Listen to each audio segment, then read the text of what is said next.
Jungkook উঠে পড়েছে। অপেক্ষা করছে তের ঘুম থেকে ওঠার। ওকে সুগার ব্যাপারটা বুঝিয়ে বলতে হবে, আর নয়তো তালগোল পাকিয়ে ফেলবে। অনেকক্ষণ অপেক্ষা করার পর তেকে ডেকে তুলল জাঙ্কুক। তের চোখ যেন আজ খুলতেই যাচ্ছে না, মনে হচ্ছে কেউ আঠা দিয়ে লাগিয়ে দিয়েছে। জাঙ্কুক বারবার তেকে আলতো ধাক্কা দিয়ে ঘুম থেকে ওঠানোর চেষ্টা করছে। চোখ কচলাতে কচলাতে তে বলল, চোখ মেলতে পারছি না, ঘুমটা কাটছেই না। ওঠো, চোখে মুখে পানির ঝাপটা দাও, জরুরি কথা আছে। তেকে বিছানা থেকে টেনে তুলল জাঙ্কুক। কোনো মতে ওয়াশরুমে যে ইচ্ছে মতো চোখে মুখে পানির ছিটা দিতে লাগলো তে। বেলকনি থেকে টাওয়াল নিয়ে মুখ মুছতে মুছতে জাঙ্কুকের মুখোমুখি এসে বসলো সে। কি জরুরি কথা? সুগা এসেছে। কখন আসলো? গত রাতে। আমাকে দেখেছে? এখন কি হবে? সেটাই বলছি। ও জানে তুমি আমার ওয়াইফ। একটু রাগ করেছে, ওদের ফেলে বিয়ে করেছি ভেবে। যদি তোমাকে কিছু জিজ্ঞেস করে তাহলে বলবে তোমার মা গ্রামে থাকে। তোমার গ্রামে আমি গিয়েছিলাম, ওখানে আমি তোমাকে প্রথম দেখেছি। দেখা মাত্রই তোমাকে ভালো লেগেছে, তাই বিয়ে করে নিয়ে এসেছি। এখানে নতুন করে স্কুলে ভর্তি করিয়েছি। 3 মাস হয়েছে আমাদের বিয়ের। যদি সত্যি কথা মুখ ফুসকে বেরোয় যায়? সেজন্যই তো বলছি বেশ কেয়ারফুলি সুগাকে হ্যান্ডেল করতে হবে। আচ্ছা, উনি কি খুব বেশি ক্ষেপে আছেন? একটু ক্ষেপে গিয়েছে। ক্ষেপাটা স্বাভাবিক, ওকে ফেলে বিয়ে করেছি বিষয়টা ওর গায়ে লেগেছে। ব্যাপার না, ওর রাগ বেশিক্ষণ থাকে না। আপনার বাবা মাকে বলে দিলে? বলুক, সমস্যা কোথায়? আসলে তো আপনার আর আমার বিয়েটা হয়নি। সবাইকে এভাবে মিথ্যা বলাটা কি ঠিক হচ্ছে? তাছাড়া ওনারা বেশ কষ্ট পাবেন শুনলে যে ওনাদের না জানিয়ে বিয়ে করে ফেলেছেন। বিয়ে তো হয়নি তো কি হয়েছে? বিয়ে করে ফেলবো তোমাকে। এত মাথা ঘামিও না তো তে, বিয়ে করে ফেলবো তোমাকে। কথাটা ঘন্টার মতো তের কানে খুব জোরে শব্দ করে বেজে চলছে। বুকটা হঠাৎ করে ধুক করে উঠল তের। বিয়ে? সত্যি? নষ্টগুলির মেয়ে নামক সিলমোহরটা কি এবার ওর উপর থেকে উঠে যাবে? জাঙ্কুক কিছু একটা বলছে। জাঙ্কুকের মুখের দিকে ফ্যাল ফ্যাল করে তাকিয়ে আছে তে, কিন্তু একটা কথাও কানে ঢুকছে না ওর। ঘোরের মাঝে ডুবে আছে ও। কি বললো জাঙ্কুক? বিয়ে? আচ্ছা, সত্যি কি বিয়ে হবে ওর? চোখে পানি ছলছল করছে, কিন্তু পানিটা চোখ থেকে বেরিয়ে আসতে দেওয়া যাবে না। জাঙ্কুকের কাছে সুখের অনুভূতিটা ধরা পড়ে যাবে। লজ্জাজনক ব্যাপার। জাঙ্কুকের আলতো ধাক্কায় ঘোর কাটলো তের। আইতে, কি জিজ্ঞেস করছি শুনো না? কি ভাবছিলে? কিছু না। দুপুরে কি রান্না করবে? আপনি যেটা বলবেন। সুগা চিংড়ি ভুনা খুব পছন্দ করে, ওটা মাস্ট রাখতেই হবে। আর গরু বা মুরগি যেটা ভালো লাগে সেটা করো। ভিনেগার দিয়ে মাখানো সালাদটা বানিয়ে রেখো। ও আবার সালাদ ছাড়া ভাত খেতে পারে না। আচ্ছা, এখন তোমাকে কিছু রান্না করতে হবে না। তুমি ভালো মতো ফ্রেশ হয়ে কাপড়টা পাল্টে নাও, চুল ঠুল ভালোভাবে আঁচড়ে নাও। আমি চাই না সুগার সামনে তুমি পাগল ছাগলের মতো যাও। আমাকে কখনো দেখেছেন পাগল ছাগলের মতো থাকতে? কত দেখেছি, এখনো তো দেখছি। এই যে চুলগুলো জট বেঁধে কেমন হয়ে আছে। চুলের জটগুলোতে আপনার খুলে যাওয়ার কথা ছিল। ছিল, তুমি তো ঘুমিয়ে পড়েছিলে। বিছানা ছেড়ে ড্রেসিং টেবিলের উপর থেকে চিরুনি নিয়ে এলো তে। জাঙ্কুকের হাতে চিরুনি ধরিয়ে উল্টো মুখ হয়ে বসলো সে। নিন, জট খুলে দিন, আমি এখন সজাগ আছি। জাঙ্কুক মুচকি হাসছে। পরম যত্নে জটগুলো ছাড়াচ্ছে। এমন আহ্লাদ জাঙ্কুকের খুব পছন্দ। জীবনটাকে সুন্দর করার জন্য এই আহ্লাদগুলো টনিক হিসেবে কাজ করে। এই টনিকটার খুব প্রয়োজন ছিল জাঙ্কুকের। বহু খোঁজ করেছে টনিকের। খোঁজ করতে করতে তের দাঁড়িয়ে এসে উপস্থিত হয়েছে জাঙ্কুক। অবশেষে সে তার টনিক খুঁজে পেয়েছে। ঘড়িতে কয়টা বাজে দেখার জন্য জাঙ্কুকের ফোন হাতে নিয়েছে তে। অনেকগুলো মিসড কল আর মেসেজ জমা পড়েছে, সবগুলো লিসার। মেসেজগুলো এক এক করে পড়ছে তে। রাত 3:50। জানো, ও তোমার মতো করে একদম ভালোবাসতে জানে না। তোমার ভালোবাসার মাদকতা ভরপুর ছিল, কিন্তু ইনো, ওর ভালোবাসায় আমি তেমন কিছু খুঁজেই পাই না। রাত 3:55। তুমি কি ঘুমিয়ে পড়েছো? 4:05। ফোনটা রিসিভ করো একটু, তোমার কণ্ঠটা খুব শুনতে ইচ্ছে হচ্ছে। 4:12। আমি জানি তুমি জেগে আছো, কেন এমন করছো আমার সাথে? ভোর 4:30। তোমাকে খুব বেশি মিস করছি, একটু কথা বলো। ভোর 4:33। ওকে, কথা বলতে হবে না, মেসেজের রিপ্লাইটা অ্যাটলিস্ট দাও। 4:37। আমি তোমাকে এখনো ভালোবাসি জাঙ্কুক, তুমি বললে এখনই ছুটে আসবো তোমার কাছে। 4:40। আচ্ছা, তোমার কি কখনো জানতে ইচ্ছে হয় না আমি কেমন আছি? 4:55। তোমার ইগনোরেন্স আমার একদম সহ্য হচ্ছে না জাঙ্কুক। 4:58। তুমি কি খুব ব্যস্ত দেখে নিয়ে? 5:05। তুই খুব সুন্দরী তাই না জাঙ্কুক? এজন্যই ওর মাঝে এতটা ডুবে থাকো। আচ্ছা, ও কি আমার চেয়েও আরো বেশি সুন্দর? ভোর 5:15। এই নিয়ে 11টা মেসেজ দিলাম, একটারও রিপ্লাই দিলে না। 14টা কল করলাম, রিসিভও করলে না। আমি এতটা অবহেলা পাওয়ার যোগ্য? জাঙ্কুকের আগের পাঠানো মেসেজের রিপ্লাইগুলো দেখলো তে অসহ্য লাগছে ওর। লিসার মেসেজ, জাঙ্কুকের রিপ্লাই দেওয়া, এসব ওকে প্রচণ্ড যন্ত্রণা দিচ্ছে। রাগে চোখ দিয়ে পানি ঝরছে। ওর আর 1 সেকেন্ড এখানে বসতে ইচ্ছে হচ্ছে না। উঠে দাঁড়ালো তে, মুখ আড়াল করে ওয়াশরুমের দিকে যাচ্ছে। কি ব্যাপার, উঠে পড়লে যে? জট তো এখনো খোলা হয়নি। ওয়াশরুমের দিকে যেতে যেতে তে উঠতে দিল, লাগবে না, বাকিটা আমি করে নেব। তের আচরণটা বেশ অদ্ভুত লাগলো জাঙ্কুকের। একটু আগেই না আহ্লাদ করে বললো জট খুলে দিতে, কিছুক্ষণের মধ্যে কি হয়ে গেল? টেবিলে নাস্তা সাজাচ্ছে তে।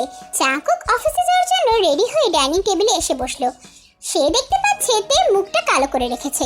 কিছু জিজ্ঞেস করতে যাবে এমন সময় দেখলো সুগা এসেছে রুমে। চেয়ার টেনে বসতে বসতে বলল, তোমার ওয়াইফের সাথে ইন্ট্রোডিউস করাও। সুগাকে দেখে তে তার চেহারা স্বাভাবিক রাখার যথেষ্ট চেষ্টা করছে। ঠোঁটের কোণে হাসি ধরে রাখার প্রাণপণ চেষ্টা চালাচ্ছে। ওর নাম তে। তে, এটা সুগা। আগে তো ওর ছবি তোমাকে দেখিয়েছি। কেমন আছেন ভাইয়া? ভালো। ওকে দেখে মনে হচ্ছে ও আমার যথেষ্ট ছোট হবে বয়সে। ও তোর বেশ ছোট। She is only 18। এত ছোট মেয়েকে বিয়ে করলে? করলাম, ছোটগুলোই ভালো। কোনো কিছু বললে চুপচাপ মেনে নেয়। এত ডিফারেন্সে কোনো মেয়ে আজকাল বিয়েতে রাজি হয় নাকি? ও হয়েছে, কারণ ও আলাদা। কেন? ওর কি পিছনে ডানা আছে নাকি? সুগার কথায় হাসি পাচ্ছে তের, তবে মন খুলে হাসতে পারছে না। মনে হচ্ছে বুকের মধ্যে কেউ পাথর চাপা দিয়ে রেখেছে। তবুও খানিকটা জোর করে হাসলো তে। শুনো, আমি কিন্তু এত ফর্মালিটিস মেনটেন করতে পারবো না। আমি তোমাকে নাম ধরেই ডাকবো। বয়সে ছোট মেয়েকে আমি ওসব ভাবি ঠাবি বলে ডাকতে পারবো না। তোমার কোনো প্রবলেম নেই তো? না ভাইয়া, নাম ধরেই ডাকবেন, আমি আপনার ছোট। প্লিজ আমাকেও নাম ধরেই ডাকো। আর এসব আপনি ঠাপনি বলো না তো, নিজেকে বেশি মুরুব্বি মনে হয় এসব শুনলে। ভাইয়া, আপনার নাম ধরে ডাকবো, ব্যাপারটা কেমন দেখা যায় না? কেমন দেখা যাবে কেন? যেখানে আমি পারমিশন দিচ্ছি সেখানে তো কেমন দেখার কোনো প্রশ্নই আসে না। তবুও তে, ও যথেষ্ট ফ্রি মাইন্ডেড ছেলে। তাছাড়া সম্পর্কে ও তোমার ছোট, নাম ধরে ডাকতে তো কোনো আপত্তি আমি দেখছি না। তে খানিকটা ইতস্তত বোধ করে বলল, সি ডাকবো। তুমি দাঁড়িয়ে আছো কেন? আমাদের সাথে বসে পড়ো। আমি একটু পর খাবো, আপনি খান।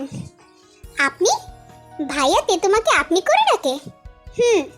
এটা কেমন কথা? ও তোমাকে আপনি করে ডাকে কেন? শুরু থেকে আপনি করে ডাকে। আমি কখনো বাধা দেইনি, তাইও এখন পর্যন্ত আপনিতেই সীমাবদ্ধ আছে। তুমি পর্যন্ত আসতে পারেনি। তোমাদের সত্যিই বিয়ে হয়েছে তো? সুগার প্রশ্নে বেশ চমকে গেল তে। ব্যাপারটা সুগার নজর এড়ালো না। সে আরো সন্দেহ নিয়ে তেকে দেখছে। তে, সুগা দুজনকেই দেখছে জাঙ্কুক। সে বুঝতে পারছে সুগার মনে তের চমকে যাওয়াটা খটকা লাগছে। কি ব্যাপার, তুমি আমার চমকে উঠলে কেন? ভাইয়া, তোমরা কি বিয়ে করোনি? আসলে কেউ বিশ্বাস করে না আমরা বিবাহিত। এই নিয়ে 6-7 জনই প্রশ্ন করেছে, তাই তে এমন চমকে গেছে। লোকজন সন্দেহ করাটাই স্বাভাবিক। একে তো তে এত ছোট, তার উপরও তোমাকে আপনি করে বলে। আজকাল কেউ আপনি করে বলে নাকি? আচ্ছা, তুই এই আপনি কথাটার পিছনে হাত ধুয়ে লেগেছিস কেন বলতো? শুনতে কেমন যেন লাগছে। এনিওয়ে, বাদ দিই সেসব। আমি এবার 15 থেকে 20 দিন থাকবো। তে, আমি কিন্তু ভোজন রসিক মানুষ। হুটহাট এটা সেটা খেতে ইচ্ছে হয়, আমাকে কিন্তু বানিয়ে দিতে হবে। দিব। জাঙ্কুকের ফোনটা বেজে উঠলো। লিসা ফোন দিচ্ছে। স্ক্রিনে লিসার নামটা দেখতে পেয়েছে তে। মনের ভিতরটা খচখচ শুরু হয়েছে আবার।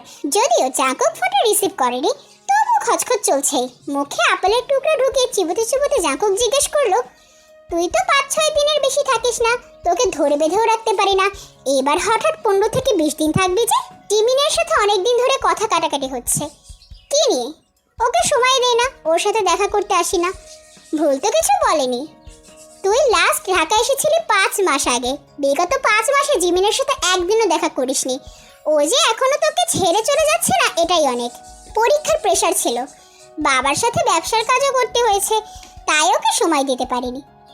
এটা কোনো কথা হলো না সুগা। কাজ কাজের জায়গায়, এটার সাথে তুই সম্পর্কগুলো গুলিয়ে ফেলছিস কেন? কাজের ফাঁকে ওর জন্য সময় বের করাটা তোর উচিত ছিল। সম্পর্কের যত্ন নিতে শেখ, আর নয়তো সব সম্পর্ক এক এক করে ভাঙতে শুরু করবে। বাবা মাকে দেখিস না, দুজনের সাথে দুজনের শুধুমাত্র একটা কাগজের সম্পর্ক রয়ে গেছে। ভেতর থেকে কারোর প্রতি কারো কোনো টান নেই। সবটাই হয়েছে অযত্ন অবহেলার কারণে। এই জন্যই তো 15 থেকে 20 দিনের সময় নিয়ে এসেছি। প্রতিদিন ওর সাথে মিট করব, দূরে শহরের বাইরে ঘুরবো। শুনোতে, তোমাকে কিন্তু অবশ্যই জিমিনের সাথে দেখা করাবো, তবে সেটা কাল, আজকে না। আজকেও রাগ ভাঙাবো। জিমিন কি তোমার প্রেমিকা? হ্যাঁ, তোমার চেয়ে একটু বড়, বেশি না, মাত্র 1 বছরের, সমবয়সী বলা চলে। ফোনটা আবার বাজছে জাঙ্কুকের, এবার লাগাতার বেজে চলেছে। ফোন সাইলেন্ট করে রেখে দিয়েছে জাঙ্কুক। সুগার সাথে কথা বলছে ঠিকই, তবে নজর পড়ে আছে জাঙ্কুকের ফোনের দিকে। যন্ত্রণাটা ক্রমশ বাড়ছে তের। যন্ত্রণা আড়াল করার চেষ্টা করছে, তবু চোখে মুখে ভেসে উঠছে। প্রিয় কোনো কিছু হারানোর ভয়গুলোর যন্ত্রণা বুঝে এমনই হয়। হাজার চেষ্টায়ও লুকিয়ে রাখা যায় না।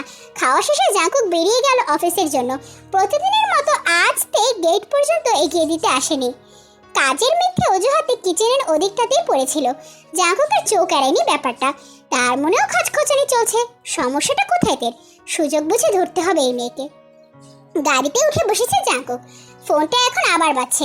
লিসা আবার ফোন করেছে। এবার প্রচন্ড রকম খেপে গেল জাঙ্কুক। কোনো মানে আছে এসব ছ্যাঁচড়ামির? ফোনটা কেটেই সাথে সাথে ইনুওকে কল করলো জাঙ্কুক। রিং হচ্ছে কিন্তু রিসিভ করছে না। রিং হতে হতে কেটেই গেল কলটা। কলটা কাটতে না কাটতেই লিসার কল এসে পড়েছে। এবারের কলটা রিসিভ করলো জাঙ্কুক। সমস্যা কি তোমার? তে তে কি করেছে তোমাকে? কামড়েছে? এর চেয়ে বড় কিছু করেছে। তুমি আমাকে এত ভালোবাসতে, আজ ওকে পেয়ে আমাকে ভুলে গেলে। তোমাকে ভুলেছি আরো অনেক আগেই। জানি, তবু কেন জানি না, তুমি তের সাথে আছো মনে হলেই প্রচন্ড রকমের কষ্ট পেতে থাকি, অসহনীয় কষ্ট। তোমার কষ্ট হয়?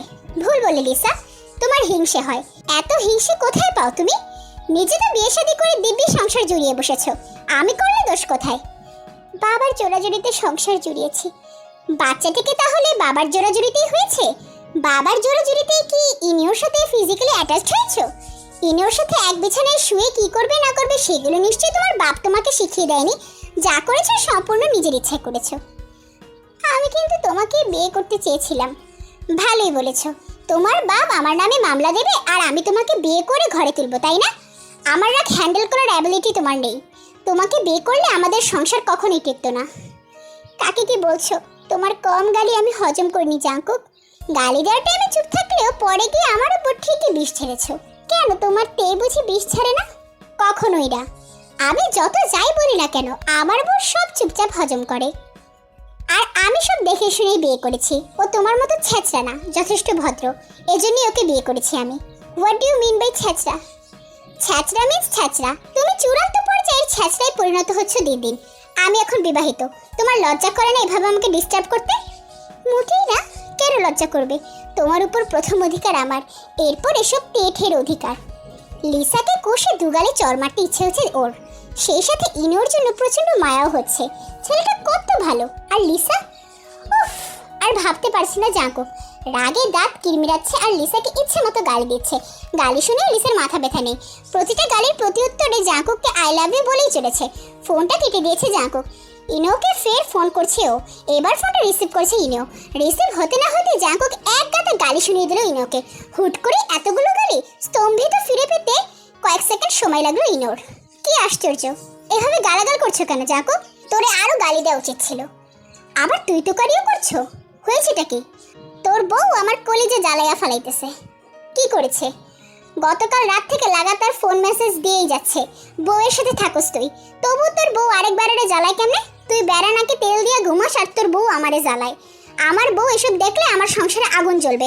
তোর বউরে আমি বকা দিই, সে আমার আই লাভ ইউ বলে। কি করস তুই সারাদিন? বউরে সময় দিতে পারস না? তুই সময় দিলে তো তোর বউ আমার পিছে লাগে না। লিসা আবার শুরু করেছে এসব। হ্যাঁ করছে। স্ক্রিনশট দিব তোরে? I am extremely sorry Jungkook. রাখ তোর সরি। আমার সংসারে যদি এসব নিয়ে কোনো দ্বন্দ্ব হয় তাহলে কিন্তু তোর সংসারেও আগুন জ্বালাবো। জাঙ্কুক তোমার ওয়াইফকে এটা নিয়ে রাগ করেছে। আমি কি ভাবিকে বুঝিয়ে বলবো ব্যাপারটা? তে এখন ওসব দেখেনি। তোর বউ যা শুরু করছে, এসব বন্ধ না হলে আজকেই সব দেখে ফেলবে। ও এসব দেখলে নিশ্চয়ই আমাকে লাভ ইউ যেন লাভ ইউ বেবি বলে ঘুরে বেড়াবে না। জাঙ্কুক তুমি ঠান্ডা হও, আমি লিসাকে দেখছি। মানসিক রোগে ডাক্তার দেখা তোর বউকে। শালি পাগল হয়ে গেছে হিংসায়। হ্যাঁ দেখাবো, তবু তুমি প্লিজ ঠান্ডা হও। ফোনটা কেটে দিল জাঙ্কুক। এতক্ষণে নিজেকে কিছুটা হালকা লাগছে ওর। কিচেনে আর মনে কাজ করছে তে। জাঙ্কুকের কথা মতো রান্না করেছে দুপুরে। খাবার সেরে সুগা বেরিয়ে গেছে জিমিনের সাথে দেখা করতে। সবজি পাকোড়া ভীষণ পছন্দ জাঙ্কুকের। অফিস থেকে ফিরে আসলে নাস্তা খেতে দিবে জাঙ্কুককে। লিসার কথা ভাবতে ভাবতে তেলের মধ্যে পাকোড়া দিতে গিয়ে হাতের আঙুলগুলো ডুবিয়ে দিল তেলে। হালকা চিৎকার করলো তে। ডাইনিং টেবিল মুছছিল সুহ। তের গলার আওয়াজ পেয়ে কিচেনে এসেছে সে। এসে দেখে তে হাত ছাড়ছে। সিঙ্কের ট্যাপ ছেড়ে বলল, ভাবি ফুসকা পড়ছে, শিগগির হাত কলের নিচে দেন। কলিং বেলের আওয়াজ শুনে সুহ দৌড়ে গিয়ে গেট খুললো। অন্যান্য সময় তে গেট খুলে দেয়। আজ সুহকে দেখে একটু অবাক হলো জাঙ্কুক। ঘরে ঢুকতে ঢুকতে জিজ্ঞেস করলো, তে কোথায়? ভাবি হাত পুড়াইয়া ফেলাইছে, রান্নাঘরে কলের নিচে হাত দিয়ে দাঁড়ায় আছে। সুহর কথা শুনে সোজা রান্নাঘরে চলে গেল জাঙ্কুক। রান্নাঘরের দরজায় দাঁড়িয়ে তেকে বলল, কি ম্যাডাম, হাত পুড়িয়ে ফেললেন? হ্যাঁ, আপনি ফ্রেশ হয়ে আসুন, আমি নাস্তা দিচ্ছি। নাস্তা পরে হবে, তুমি এসো, আমার সাথে মেডিসিন লাগাতে হবে। লাগাবো, আপনি ফ্রেশ হয়ে আসুন, আমি আসছি। জাঙ্কুকের কথা না পারিয়ে তের হাত টানতে টানতে রুমে নিয়ে আসলো। জাঙ্কুক তের আঙ্গুলে অয়েন্টমেন্ট লাগাচ্ছে, সেই সাথে আর চোখে ওকে দেখছে। মুখটা বেশ মলিন হয়ে আছে ওর। বোঝাই যাচ্ছে মনটা বিশাল রকমের খারাপ। মেডিসিন লাগিয়ে বিছানা ছেড়ে উঠতে উঠতে বলল, এখানেই চুপ করে বসে থাকো, এক পাও নড়বে না। কথা আছে তোমার সাথে, আমি ফ্রেশ হয়ে আসছি। এই সুহ, আমার রুমে নাস্তা দিয়ে যাও তো। কথাগুলো বলে ট্রাউজার আর টাওয়াল হাতে ওয়াশরুমে গেল জাঙ্কুক। জানালার কাছে এসে দাঁড়ালো তে। গলির সামনে রিক্সা আর গাড়িতে মিলিয়ে বেশ ভালোই জটলা পেকেছে। বেশ হাউকাউ হচ্ছে। রিক্সা ড্রাইভার বকছে কার ড্রাইভারকে, আর কার ড্রাইভার বকছে রিক্সাওয়ালাকে। কেউ কারো তো স্বীকার করতে রাজি না। অনেকটা সময় ঝগড়া চলার পর এলাকার লোকজন এসে তাদেরকে থামিয়েছে। পরিস্থিতি এখন স্বাভাবিক। রিক্সাগুলো টুংটাং শব্দ করতে করতে যার যার গন্তব্যস্থলে যাচ্ছে। হুট করে ঘরের লাইট অফ হয়ে গেল। জাঙ্কুক লাইট অফ করেছে। ঘাড় ঘুরিয়ে তাকাতেই তে দেখলো জাঙ্কুক ওর একদম কাছাকাছি চলে এসেছে। লাইট অফ করলেন যে? আসেন, নাস্তাটা সেরে নিন। সেখান থেকে সরে আসতে চাইলো তে। বাদ সাধলো জাঙ্কুক। দুহাতে জানালার গ্রিল ধরে রেখেছে সে। এর মাঝখানে তে বন্দি হয়ে আছে। জানালার গ্রিলে পিঠ শিখিয়ে দাঁড়িয়ে আছে তে। তের মুখের দিকে কিছুক্ষণ তাকিয়ে থেকে ওর ঠোঁটে চুমু খেলো জাঙ্কুক। এক হাতে তের কোমর জড়িয়ে ধরে অন্য হাতে তের চুলের খোপা খুলে দিতে দিতে বলল, কি হয়েছে? কিছু না তো। সত্যি কিছু হয়নি? তখনই ফোন বেজে উঠল জাঙ্কুকের। তে বলল, আপনার ফোন এসেছে, আসুক। লিসা ফোন করেছে বোধহয়, যান গিয়ে রিসিভ করুন। তের কোমর আরো শক্ত করে জড়িয়ে ধরে বলল জাঙ্কুক, ঘটনা তাহলে এখানে? কিসের ঘটনা? কলিজাপুরের ঘটনা। কিসের কথা বলছেন? কলিজাপুরের স্মেল এত সুন্দর হয় আগে জানা ছিল না। এর আগেও কলিজাপুরের স্মেল পেয়েছি, কিন্তু তেমন ভালো লাগেনি। আজ ভীষণ রকমের ভালো লাগছে। কেন জানো? সেই পোড়া গন্ধের মাঝে ভালোবাসার ঘ্রাণ খুঁজে পাচ্ছি। কেউ একজন খুব করে ভালোবাসতে শুরু করেছে আমাকে। তার ভালোবাসার ঘ্রাণটা নাক দিয়ে ঢুকে ঠিক বুকের বাঁ পাশটাতে যে প্রচণ্ড রকমের আঘাত করছে, ব্যথা করছে খুব। ব্যথাটা খুব তৃপ্তির। মনে হচ্ছে বহুদিনের চাওয়াটা বুঝি পূরণ হয়েছে। আচ্ছা, সে কেউ একজনটাকে তুমি? চুপ করে দাঁড়িয়ে আছে তে। তের চুলে হাত বোলাতে বোলাতে জাঙ্কুক বলল, মুখ ফুটে বলতে চাচ্ছ না? নো প্রবলেম, বলতে হবে না, আমি অনুভব করে নিব। এ এখনো মাথা নিচু করে দাঁড়িয়ে আছে। লজ্জা পাচ্ছে তে। সত্যিটা ধরা পড়ে যাওয়ার লজ্জা। ইস, কি ধরাটাই না খেলো। আচ্ছা, জাঙ্কুক কি ওর ভালোবাসাটাকে স্বাভাবিকভাবে গ্রহণ করবে, নাকি নষ্টগুলির মেয়ে বলে ভালোবাসাটা গ্রহণ করবে না? জাঙ্কুককে কি সরাসরি এই ব্যাপারে জিজ্ঞাসা করবে? সিদ্ধান্ত নিতে পারছে না তে। এভাবে আর জাঙ্কুকের সামনে দাঁড়িয়ে থাকতে পারছে না। লজ্জা এবং দ্বিধা মিলিয়ে বড্ড অস্থির হয়ে যাচ্ছে সে। কিছুক্ষণ জাঙ্কুকের কাছ থেকে দূরে থাকাটা অতি আবশ্যক মনে হচ্ছে তের। চুলোয় ভাত বসিয়ে আসছি, কাজের লোক আছে ঘরে। আমার কিছু হোমওয়ার্ক বাকি রয়ে গেছে, ওগুলো কমপ্লিট করে আসি। তুমি কি এখান থেকে পালাতে চাচ্ছ? তে খুব অবাক হয়ে জাঙ্কুকের ধারণা করার ক্ষমতা দেখে। তের মুখ ফুটে কিছু বলার আগে সব বুঝে নেয় জাঙ্কুক। এমনটা তো নাকি শুধুমাত্র খুব প্রিয় কারো ক্ষেত্রে অনুভব করা যায়। পূর্ণিমার ছবিতে দেখেছে ও নায়কের মনের খবর না জেনে সব বলে দিত পূর্ণিমা। তাহলে কি তেও জাঙ্কুকের প্রিয় কেউ? না, এতটাও আশা করা ঠিক না। এতটাও আকাশচুম্বী স্বপ্ন দেখা তের মতো মেয়েদের মানায় না।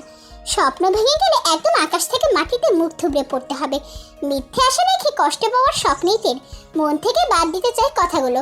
তবু একটা কথা মনের মধ্যে জোরপূর্বক উকি দিয়ে চলেছে, জাঙ্কুক তাকে ভালোবাসতেও তো পারে। এই তো আজ সকালেই না বললো দরকার পড়লে বিয়ে করে নিবে। ভালো না বাসলে কি কথাগুলো বলতো? কি চিন্তা করো? আচ্ছা, আপনি কি? আমি কি? না, কিছু না। কি জিজ্ঞেস করতে চাচ্ছ বলে ফেলো। তেমন কিছু না। বুঝলাম, তেমন কিছু না। যেমনই হোক আমাকে বলো, আমি শুনতে চাচ্ছি। না আসলে রাতে কি খাবার খাবেন? কথা কেন ঘোরাচ্ছ? আপনি আমাকে এতটা কিভাবে বুঝেন? তোমাকে বোঝার চেষ্টা করি তাই বুঝি। আমাকে কেউ কখনো বুঝতে চায়নি। সবাই আর আমি তো এক না। সবার চেয়ে আলাদা আপনি। চলো ঘুরে আসি। কোথায় জানি না, তুমি রেডি হয়ে আসো। আচ্ছা শোনো। জি, শাড়ি পরে নাও। ওই যে কলাপাতা রঙের একটা শাড়ি কিনে দিয়েছিলাম না, ওটা পরে এসো। মুচকি হেসে মাথা ঝাঁকালো তে। এর আগে তে নিজের ইচ্ছায় দুদিন শাড়ি পরেছিল। আজ জাঙ্কুকের আবদারে শাড়ি পরবে সে। জাঙ্কুকের ফরমাইশ মতো সাজতে ভীষণ পছন্দ করে তে। আরও বেশি ভালো লাগে যখন তে জাঙ্কুকের কথা মতো সেজে তার সামনে যায় আর জাঙ্কুক এক নজরে তের দিকে তাকিয়ে থাকে। জাঙ্কুকের নজরে এক ধরনের তৃপ্তি দেখতে পায় তে। আজও তার ব্যতিক্রম হয়নি। ড্রেসিং টেবিলের সামনে দাঁড়িয়ে শার্টের হাতা ভাঁজ করে কোণের উপর তুলছে জাঙ্কুক। শাড়ি পরে পিছনে এসে দাঁড়ালো তে। আয়নাতে দেখা যাচ্ছে তেকে। আয়নাতেই তাকিয়ে তেকে দেখছে জাঙ্কুক। ফের তার নজরে তৃপ্তি দেখতে পাচ্ছে তে। তবুও জাঙ্কুকের মুখ থেকে একটুখানি প্রশংসা শোনার আশায় আছে তে। আমাকে কেমন লাগছে? কথা বলো না তো, দেখতে দাও। আর কিছু বললো না তে। জাঙ্কুককে মন ভরে দেখতে চাচ্ছে। তেকে মন ভরে দেখাটা জাঙ্কুকের এক ধরনের প্রিয় কাজ। সে কথাতে অজানা নেই। কয়েক সেকেন্ড পর ঘুরে দাঁড়ালো জাঙ্কুক। হাতে ঘড়ি পড়তে পড়তে বলল, নতুন করে তোমার প্রশংসা করতে হবে না, থাকুক, আপনার চোখ দেখে বুঝে নিব। পাশাপাশি রিকশায় বসে আছে জাঙ্কুক আর তে। আজ জাঙ্কুকের খুব শখ হয়েছে তেকে নিয়ে রিকশায় করে ঘুরে বেড়াবে আর বাদাম খাবে। তে বাদামের খোসা ছেড়ে জাঙ্কুকের হাতে দিচ্ছে আর জাঙ্কুক বাদাম চিবোচ্ছে। বৃষ্টি হবে বলে মনে হচ্ছে। কিভাবে বুঝলেন? ঠান্ডা বাতাস লাগছে গায়ে। একটা কথা বলি, 100টা বলো। হাসবেন না তো? কথা না শুনে কিভাবে বলবো আমার হাসি পাবে কি পাবে না? আপনার সাথে বৃষ্টিতে ভিজার খুব ইচ্ছা। তের দিকে তাকিয়ে রহস্যের হাসি হাসতে জাঙ্কুক। তের মুখে বাদাম ঢুকিয়ে দিয়ে বলল, আমার সাথে ভিজবে? পূর্ণিমা কি সিনেমাতে নায়কের সাথে বৃষ্টিতে ভিজে? আবার নেচে নেচে গানও গায়। ভীষণ শব্দ করে হেসে উঠল জাঙ্কুক। মুহূর্তে মুখটা কালো করে ফেললো তে। জাঙ্কুক ফের পূর্ণিমাকে নিয়ে হাসছে। বিরক্তিকর একটা ব্যাপার। তে বুঝে পায় না পূর্ণিমাকে নিয়ে হাসার কি আছে। মুখটা অন্যদিকে ঘুরিয়ে ফেললো তে। তে এদিকে তাকাও না। আরে তাকাও তো। আপনি পূর্ণিমাকে নিয়ে হাসেন কেন? আমি জানি না, ওর কথা শুনলেই কেন যেন আমার হাসি পায়। বিশেষ করে নেচে নেচে গান গাওয়ার ব্যাপারটা। আমাকেও কি এখন নাচতে হবে? কথাটা বলেই ফের হাসতে শুরু করেছে জাঙ্কুক। এবার তেরও হাসি পাচ্ছে। কোনো মতে হাসি চেপে রেখে তে বলল, আমি কি আপনাকে বলেছি আমার সাথে নাচতে হবে? তুমি চাইলে একটু না হয় নেচে দেখলাম। এতটা করতে হবে না, আমার সাথে একটু বৃষ্টিতে ভিজলেই হবে। তের কথা শেষ হতে না হতেই গুড়ি গুড়ি বৃষ্টি পড়তে শুরু করেছে। অলরেডি বৃষ্টি পড়া শুরু হয়ে গেছে। ভিজবেন তো আমার সাথে, নাকি হুড তুলে দিবেন? অবশ্যই ভিজবো। ধীরে ধীরে বৃষ্টির মাত্রা বেড়ে যাচ্ছে। সেই সাথে ঠান্ডা বাতাস। ফুটপাতে থাকা লোকজন ছুটছে কোনো ছাউনি বা দোকানের ভিতর একটু আশ্রয় নিতে। কেউ বা রিকশার হুড তুলে দিয়েছে নিজেকে বৃষ্টি থেকে আলাদা করতে। কেউ বৃষ্টিতে ভিজতে রাজি না, একমাত্র তে ছাড়া। এতক্ষণ অন্যদিকে তাকিয়েছিল তে, আশেপাশের লোকজনগুলোকে দেখছিল। জাঙ্কুক সে কখন তের দিকে তাকিয়ে আছে সেদিকে কোনো খেয়াল নেই তের। তার বাঁ হাতটা আলতো করে চেপে ধরলো জাঙ্কুক। জাঙ্কুকের স্পর্শ পেয়ে জাঙ্কুকের দিকে তাকালো তে। কিছু বলবেন? কেউ একজন সে কখন থেকে তোমার দিকে তাকিয়ে আছে কিছু একটা বলার আশায়। কথাটা কি জানো? সেই কেউ যে একজন তোমাকে ভীষণ রকমের ভালোবাসতে শুরু করেছে। তুমি হচ্ছে তার সুখে থাকার টনিক। তোমার নেশায় মানুষটা ভিতর থেকে তিল তিল করে শেষ হয়ে যাচ্ছে। মানুষটার শরীরের রোগগুলোতে বোধহয় আজকাল রক্তের বদলে তোমার ভালোবাসার নেশা ছোটাছুটি করে। মানুষটাকে চিনেছো নাকি নামটা বলতে হবে? ডানে বামে মাথা নাড়লতে। মুখ থেকে কথা বেরোচ্ছে না ওর। প্রচন্ড রকমের সুখ ভর করেছে ওর উপর। এতদিন মাথায় ঘুরতে থাকা প্রশ্নগুলোর উত্তর আজ মিলল। কেউ একজন তাকে ভালোবাসে, সত্যিই ভালোবাসে। মানুষের চোখ মিথ্যা বলে না, জাঙ্কুকের চোখও মিথ্যা বলছে না। এই মুহূর্তে নিজেকে নষ্টগুলোর মেয়ে মনে হচ্ছে না তের। মনে হচ্ছে গায়ে লেগে থাকা এতদিনের পুরনো দাগটা বুঝি উঠে গেছে। জাঙ্কুকের চোখের ভাষায় ডুবে আছে তে। চোখ উপচে পানি পড়ছে ওর। বৃষ্টির পানিতে চোখের পানি আড়াল হচ্ছে।